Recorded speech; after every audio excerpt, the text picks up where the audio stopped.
আসসালামু আলাইকুম বন্ধুরা।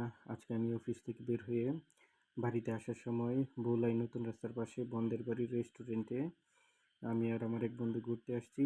এই রেস্টুরেন্টটা নাকি অনেক সুন্দর, তাই আমি আর আমার বন্ধু ঘুরতে আসছি। ভিতরে ঢুকে দেখি যে রেস্টুরেন্টটা আসলে অনেক সুন্দর, ভিতরের পরিবেশটা অনেক সুন্দর, বসে খাবার জায়গা এবং অন্যান্য জিনিসপত্রগুলো অনেক সুন্দরভাবে সাজিয়েছে। আমরা প্রথমে ভিতরে ঢুকে মেনুটা চেক দিলাম। মেনুটা চেক দিয়ে দুটি খাবার অর্ডার করে তারপরে চলে গেলাম ভিতরের দিকে। ভিতরের দিকের খাবারগুলাও দেখার চেষ্টা করছি, কিন্তু ভিতরে আর কোনো খাবারের জায়গা নাই। ভিতরে শুধু ঘোরাঘুরির জন্য জায়গা আছে, দুই পাশে সবুজ ঘাস, ফসলের ক্ষেত, আর একটা ছোট পুকুর আছে ভিতরে। এই যে বাম পাশে একটি ছোট পুকুর আছে। সকলেই ছবি টবি তুলতেছে, আনন্দ করতেছে। আমরাও একবারে পিছনের দিকে চলে আসছি।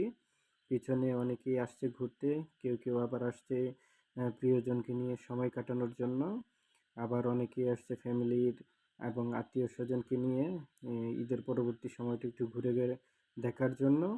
আমরা পিছনের দিকটা ঘোরাঘুরি শেষ করে চলে আসছি আবার সামনের দিকে। আমরা যে অর্ডার দিয়ে গিয়েছিলাম খাবারটা, সেটা খাওয়ার জন্য। খাবারটা আসলে অনেক ভালো এবং সুস্বাদু। আপনারা এই ধরনের ভিডিও পেতে আমার এই চ্যানেলটি সাবস্ক্রাইব করে রাখবেন এবং পরবর্তীতে আরও নতুন ভিডিও পেতে আমাকে জানাবেন কী ধরনের ভিডিও